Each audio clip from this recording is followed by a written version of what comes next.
Hello friends, for today's video I wanted to essentially gush and hype up the series Witch Hat Atelier. This series is, in my opinion, incredibly underhyped. I think a lot of people who end up checking it out and investing time into it end up absolutely loving it, and for good reason. However, I think there are a couple of factors that have kept it from really blowing up and kept people from wanting to dip their toes into this series, and I think the reasons are very legitimate. One, it's not completed. There are currently only 12 volumes out, or I should say the 12th volume is almost out, as it's not quite out at the time that I'm filming this, but not that much of the series is yet released. And it does take a long time for each volume to come out. And I know some people, they prefer to wait until series are completed or near complete before they have this enormous time sink, as they don't want to constantly be waiting. And I think that is completely fair. However, I also think that this series is absolutely incredible, and there's so much to it that I think has a lot of value. And I want to go through those reasons. I also do want to note that there is not currently an anime adaptation. That's another reason that a lot of people end up not being aware about certain manga series, but then also being hesitant, because for some individuals, it's just a lot easier when they have the visuals and they can hear all of the character voices and those sorts of things when it's brought to life via color and movement. And I recognize that we all have different things that pull us in and things we gravitate towards. So there's no anime currently, but I still think that this story is incredible. So I just kind of wanted to take the time to hype it up. I'm going to start with the thing that, whether or not you know anything else about this series, this alone is worth at least taking a glance at it. And that would be the absolutely masterful, incredible art. I'll do a little taste test really quick and just say that I am a big fan of Vinland Saga, Vagabond, Full Metal Alchemist, Spy Family, Girl from the Other Side. I think all of those, while very different from each other, are all incredible. But really, out of that batch, there's one that stands out as having incredible art, and that's Vagabond. And I would say for me, Witch Hat is the only thing of my favorites that competes. Vagabond's art is a lot more realistic. I would say there's a lot more to excessive pencil strokes at times, and I think it really utilizes a lot of the bleakness sometimes, with there being stark differences between dark and light, while also simultaneously having other panels that really utilize shades of gray. Whereas Witch Hat has just such mystical, beautiful art that feels so alive, but very fairy tale-like in a sense, and that's incredibly fitting of the story and the world. The art is, I think, one of the reasons why it takes so long for this story to come out, but it doesn't matter because you can just sit and admire this art. And I actually think that there are times where I get through volumes of this slower than I would a different series, because all I want to do is look at the beautiful art. On top of that, the paneling is incredible. So if you are somebody who doesn't necessarily read a lot of manga, then paneling might not be something that jumps out at you. But typically, as you would expect, you have essentially various scenes, like a comic strip, and they're pretty straightforward. Every now and then something will kind of pop out of a panel, but there's not a whole lot besides that for certain series. And in this series, the way that certain things can kind of weave in and out of certain panels, the way that something can kind of exist, there will be a certain image that is essentially panel-less, where there isn't really a perimeter. It just sort of bleeds into everything else, but it doesn't look chaotic and it doesn't look messy. It just seems whimsical and magical.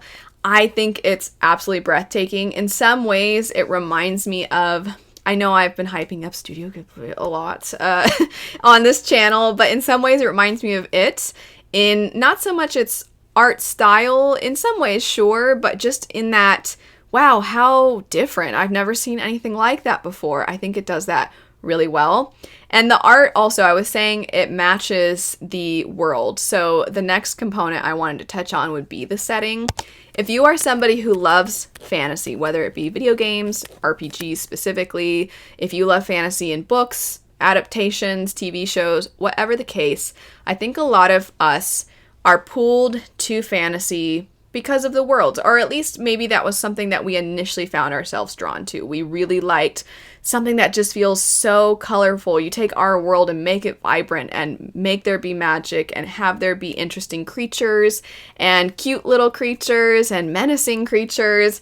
And it's like your imagination can run wild. And then when you find an author or a creator that is able to even go further than your imagination, it allows your imagination to explore all these possibilities. And it's like a great creator takes what your imagination is capable of, and then it gives you a blueprint to roam. Which Hat Atelier does that so well. It weirdly makes me feel nostalgic, even though it's a newer series, but it just reminds me of that feeling, that having that childlike wonder and imagination.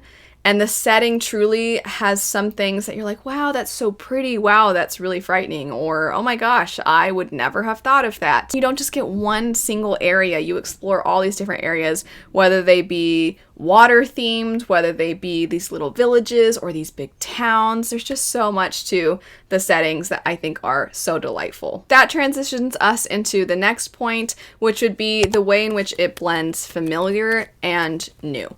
I touched on this already in talking about that sort of nostalgic feeling, that childlike wonder, but it also does tap into the idea of there being people that have spells, and spells then lead to certain abilities with the magic. And that's not necessarily something that we're all too unfamiliar with. However, what is done with that is really fantastic. So for example, they can fly. And I don't want to reveal too much about their magic because, of course, I want, if you do check it out, for you to be able to explore and discover some of this on your own. But components to the magic that have to do with making the spells. When you create the spells, you have to work through them to try and get the desired effect. So there's almost a science to it as well. And I think that makes it so that there's, even though it feels like the possibilities are endless with the magic, it does create there being a sense of rules and limitations, which I think a lot of us crave, so that it doesn't feel like you can just use magic as a plot convenience. But regardless, the example I wanted to give is that they can essentially fly, and it has to do with the spells that they put onto their shoes. And I've just never really seen something like that before. I have seen where just characters can just fly, or there is a spell that equals flying, or things like that, or they have some kind of wings or things of that sort. But I've never really seen spells, and specifically a spell to fly, done in quite this fashion. There is just such an extra layer of, okay, but how would we be able to accomplish this particular spell? And I think that it creates that feeling of, oh, okay, I've seen this before, but yet I'm doing something different and unique with it. From there, we have the themes, and more specifically, the complexity of the themes. I think if you were to check this series out, which obviously I highly recommend you do, you might, upon first checking it out, have the impression that it is sweet and that it's cute, but it's going to primarily remain just sweet and cute. And it absolutely does not. It, I would say, touches on some very serious topics and concepts in a way that is a little bit more abstract and a little bit more of a societal view of things. And those things do affect our main characters, and our main characters are children, and then you are seeing them being mentored by magic users who have more knowledge about magic and thus are passing that knowledge along to their apprentices. And they go to these ateliers, these places where they learn more about magic from their mentors. As an example of one thing that is explored that I won't give too many details about, but the relationship between mentor and mentee and what can happen when that relationship is not ultimately a good one. And that is really devastating to explore. And I think the incorporation of both adult characters in the series and children really kind of shows you different facets of society, different aspects of relationships, as opposed to just following a character and their friends or just following adults. When you have this blend, it really allows you to get into so many different areas, and the series does that. There's also a lot of questions that arise as a result of the rules around using magic. And very surprisingly, you start to question if the way things are and if the characters that you are growing to love, if those are actually in the best interests of everyone. You understand why certain rules are set, but there's a lot of moral ambiguity and a lot of grayness in the story. And I was not expecting that when I first started. Like I said, I had the impression that it was cute and oh no, this one sad thing happened. Okay, so that's what's going to move us forward with the plot. But when some of those deeper things come up, they're heartbreaking. They're shattering, honestly. And I think the implications of certain things are making it so that I am so on the edge of my seat waiting for each new volume. And occasionally you get the smallest little hint about certain characters where it really makes you question and you are constantly wondering, wait a second, but what about that one time that happened though? Are we going to come back to that? And those things remain a mystery, and I just need more people to also wonder what's going on because it's done so well. It creates such an immense level of suspense. The last thing I'll mention, and I was touching on the fact that I think that this is sort of the first impression you get, but that's not all it is. But I do want to highlight that it does have the cozy factor. I definitely think that a lot of my favorite stories are ones that can have such a blend of different things. It can evoke different emotions in me. It can have the moments that are quieter. It can have those more tender moments. It can have the explosive moments, the funny moments, the cool moments. It can have it all. And I think when I mentioned some of my favorites, not all of them necessarily have every single thing, but they do tend to have a mix. Full Metal Alchemist, in my opinion, is a great example where you have those heartbreaking moments, you have the campy, stupid moments, then you have the awesome moments, and you put it all together, and it's great.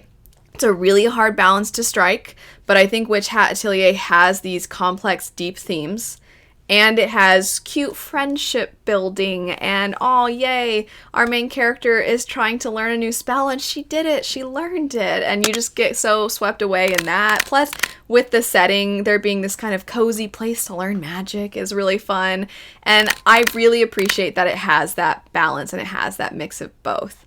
But in general, I think Witch Hat Atelier is just so incredibly underhyped. It is absolutely incredible. I really do think so many people are going to really love it. If you do give it a try, I would recommend pushing through and really trying to read what is basically out thus far. I know it's kind of a big ask to say, oh, if you're, because how often do people do that? Like, oh, if you're going to check out this, you got to make sure you read at least this many volumes. And you're like, okay, well, that's kind of a lot.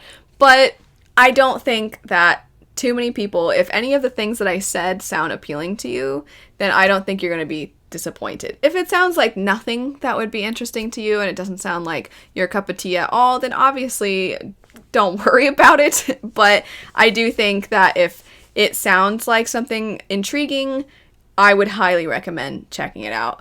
Anyway, thanks so much for watching. If you have read Witch Hat Atelier and you also love it, feel free to give your own reasons as to why you think it is worthwhile. And if there's anything I didn't say, feel free to mention that, and also feel free to expand on anything. But thanks so much for watching. I hope you have a great rest of your day, and I'll see you later. Bye.